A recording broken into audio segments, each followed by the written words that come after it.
कभी सोचा है एक किला जो पहाड़ों पर बसा हो, बादलों में डूबा हुआ और जिसकी मिट्टी में आज भी वीरता की खुशबू बसी हो। तो आज हम पहुँचे हैं पुणे के पास बसे सिंहगढ़ किले पर, एक ऐसी जगह जो सिर्फ एक किला नहीं बल्कि इतिहास का जिंदा सबूत है।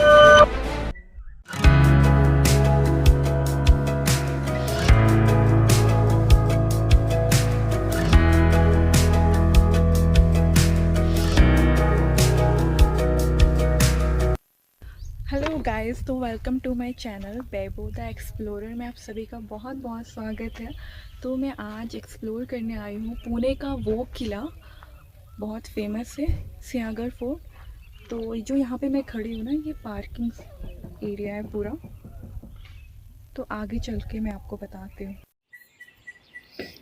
तो गाइस, यहाँ से ट्रैक की शुरुआत करते हैं। और सुबह मॉर्निंग में तो मैं निकल गई थी 7:30 बजे के अराउंड। फिर वहाँ से यहाँ तक 1 घंटा लगा आने में, क्योंकि ये पुणे से सिंहगढ़ फोर्ट का डिस्टेंस 35 से 40 किलोमीटर का लगभग है।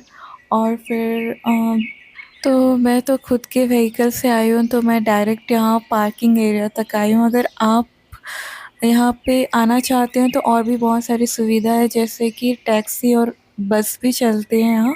लेकिन वो आपको टैक्सी और बस एक डोंडचे गांव तक ही उतारेगी, उसके बाद आपको वहाँ से ट्रैक करके आना पड़ेगा यहाँ सिंहगढ़ फोर्ट तक। और वहाँ से लगभग यहाँ तक आने में डिस्टेंस 2.7 किलोमीटर तक है।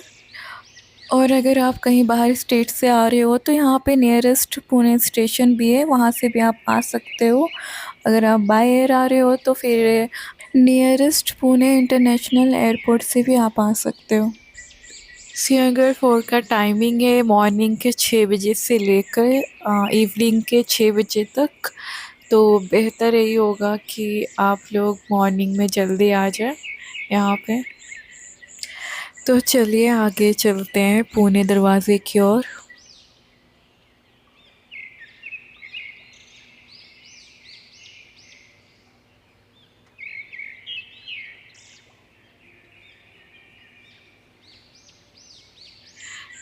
तो आप अगर पुणे दरवाजे से आगे बढ़ेंगे थोड़ा सा, तो ये लेफ़्ट साइड में आपको मैप शो होगा।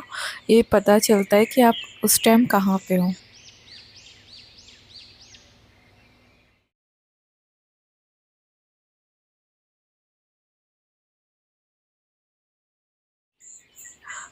अगर आप ट्रैक कर कर आना चाहते हैं तो डोंडजे गांव से ट्रैक शुरू होता है, लगभग 2.7 किलोमीटर लंबा, और 600 मीटर की चढ़ाई होती है। और मानसून में ये जगह बहुत हरा भरा हो जाता है और झरनों से भर जाता है। तो चल के आगे चलते हैं।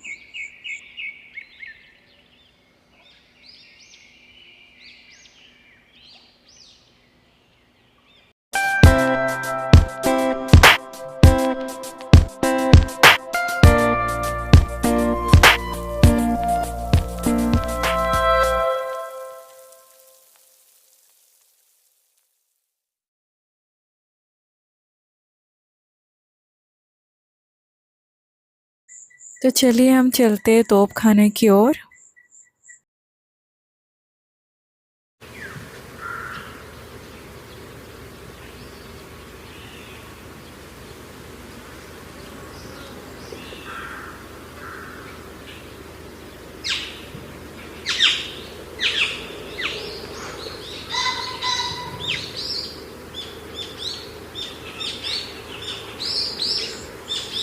तो ये वो स्थान था जहाँ से दुश्मनों पर दूर दूर तक नज़र रखी जाती थी और आक्रमण के समय तोपों का उपयोग किया जाता था।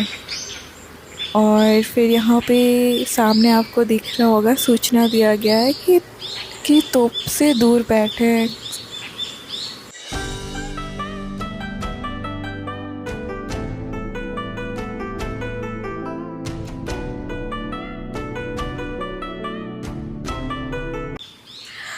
तो हाँ, अभी हम चलते हैं घोड़ियाची पागा। यह वो स्थान है जहाँ प्राचीन काल में घोड़े को बांधा और रखा जाता था। तो अब मुझे चलते चलते भूख लग गया, तो सामने ये होटल दिख रहा है, तो चलिए चलते हैं, देखते हैं क्या क्या मिलता है यहाँ पे।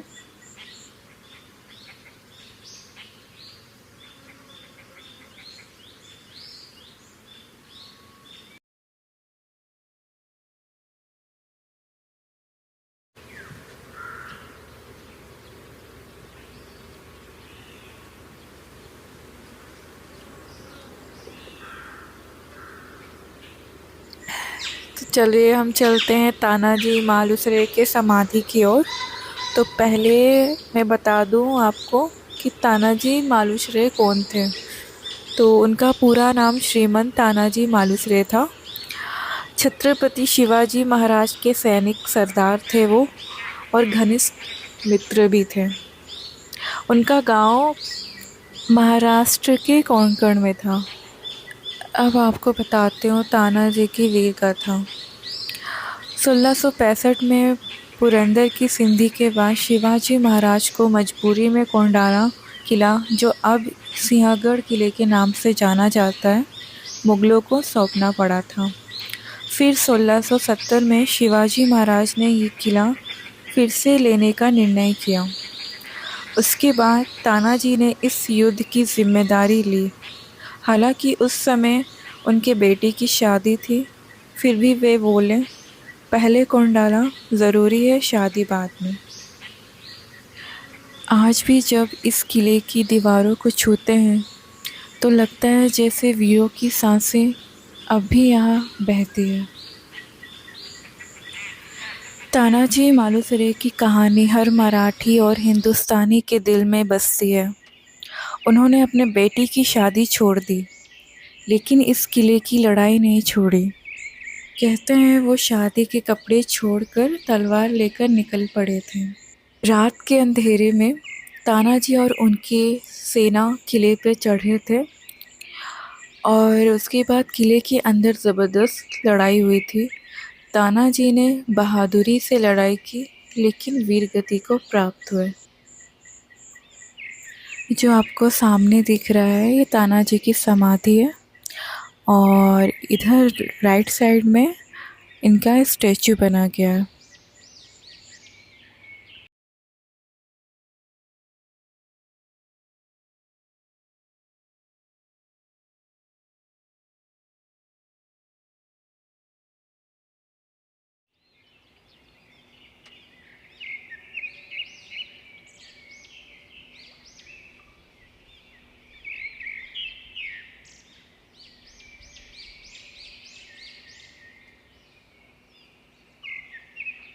तो चलिए अब आगे बढ़ते हैं।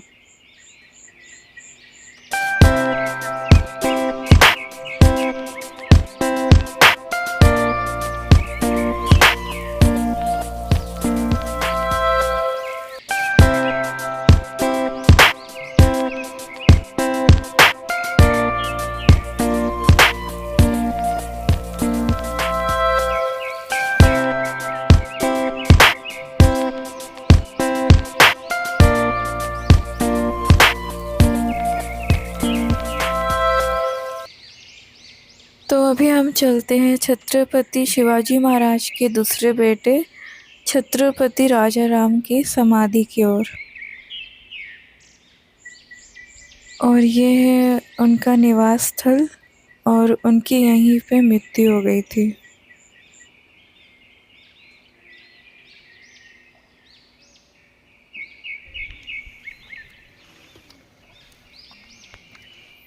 तो माना जाता है ये कि ये वह स्थान है जहाँ पे तानाजी मालुसरे ने अपना हाथ गंवाया था युद्ध के दौरान। हाथ कटने के बाद भी उन्होंने रुकने के बजाय दूसरे हाथ से लड़ाई जारी रखी।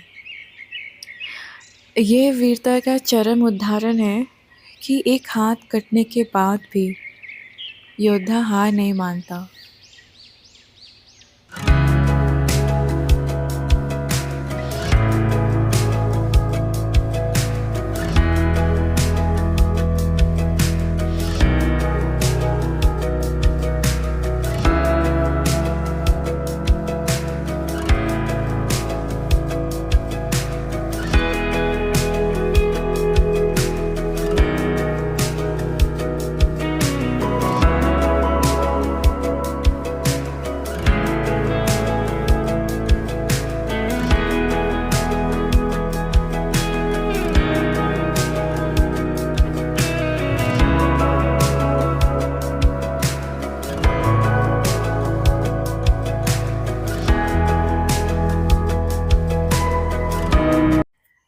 अभी हम चलते हैं लोकमान्य तिलक जी के निवास स्थल पर। लोकमान्य तिलक जी पुणे के निवासी थे और उन्हें इतिहास, स्वराज्य तथा मराठा गौरव से गहरी लगाव था। तिलक जी अक्सर सिंहगढ़ किले पर आते थे। कहा जाता है कि उन्होंने सिंहगढ़ पर बैठकर कई ऐतिहासिक और राजनीति लेख भी लिखी।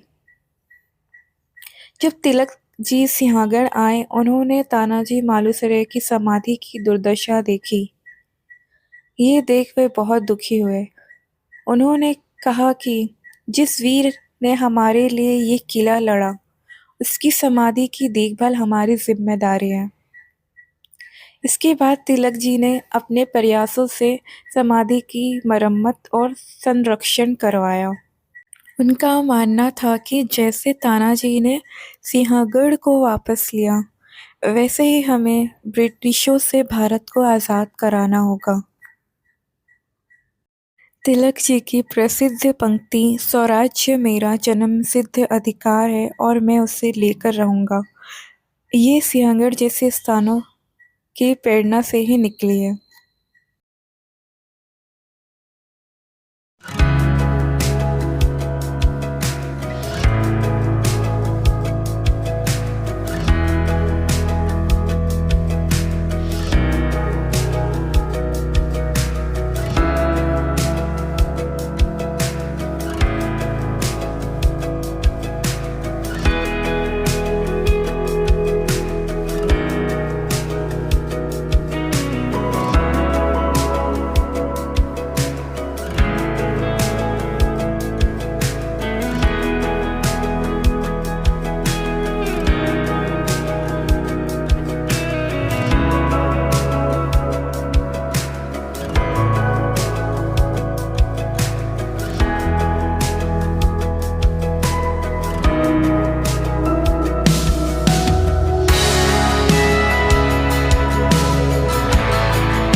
तो गाइस, तो हमने पूरा किला एक्सप्लोर कर चुके हैं। तो अगर आपको ये वीडियो अच्छा लगा हो तो लाइक करना, सब्सक्राइब करना, चैनल को शेयर करना। मिलते हैं नेक्स्ट वीडियो पे।